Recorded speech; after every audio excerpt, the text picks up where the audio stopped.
Today we talk about practicing on the wooden dummy.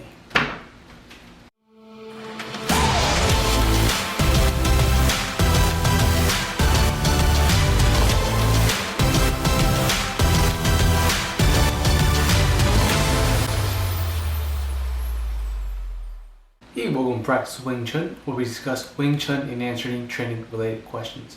My name is Edgar. It is episode 73 of Practice Wing Chun. Today I want to talk about using the Wing Chun dummy. Before you get into it, I just want to say that you don't need a Wing Chun dummy to practice with or to train with, because you can do everything that you would do on a Wing Chun dummy in the air. Just use your imagination, use the visualization technique, and just do it as if you were doing it on the dummy or an imaginary opponent. So everything I'm going to show you today, I'm going to also try to show it to you in the air. So let's get right into it.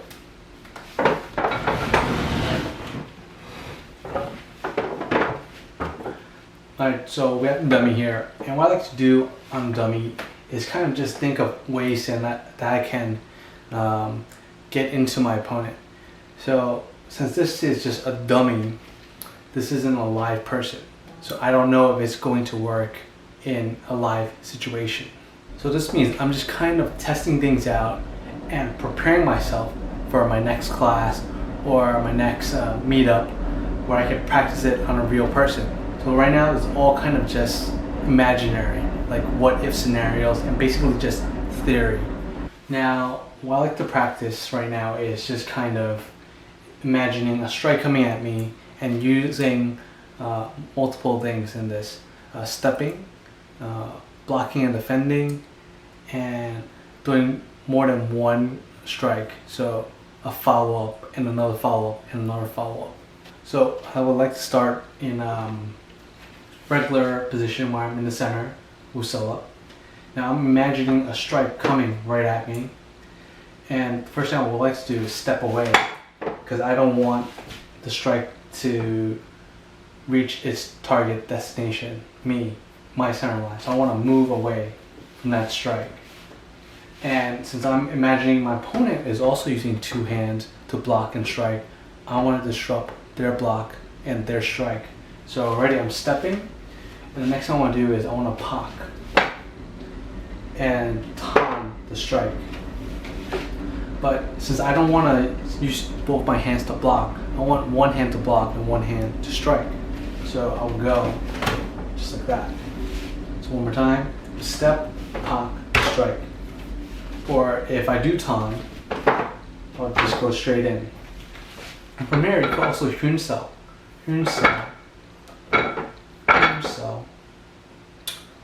and then step, pak. But of course, simultaneously.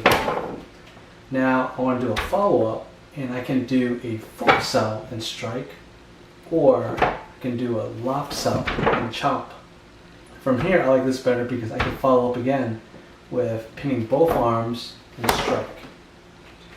And if you're familiar, some of these are in the dummy form, but I'm not going to go over that now. But I like to mix things from the form and just general techniques and footwork. Now I can also do this on both sides, so I can practice using both arms to defend. So now that the strikes come this way, I'm going to Hyun Seo, pak, strike, lop cell, chop, pin, strike. Now that was on the dummy. So you could do all this without the dummy. You could do this just in the air, and I'm going to do my best to demonstrate that. Hopefully it works out. So now you are just gonna imagine your opponent. They should be your height, or they could be bigger. It's totally up to you. But the first visualization is the strike coming at you. You don't wanna take that full on. You wanna step away, step out of range, or just simply move out of the way of the strike. But you also wanna cover yourself so that you have the pak. And if your hands up, it should feel kind of natural to just pop when you're stepping. So to redo what I did on dummy, I think I did Pak Tan, but without using both hands to block. I want to strike with my other hand. And then from here, visualize grabbing and chopping, and pinning, striking. Now on the other side, same thing. Strike, chop, pin, strike. So you kind of understand that visualization is much easier, especially if you have space for it. You actually don't need that much space. You just need like enough space for you to step to the side, step back, step forward, and as long as your arms reach. So this is actually not a great space because I don't have complete reach. But let's say if I step over here, I have great space. I can reach everything. So this is all the space I need to practice on my own visually. But if you already have a dummy, it's great practice.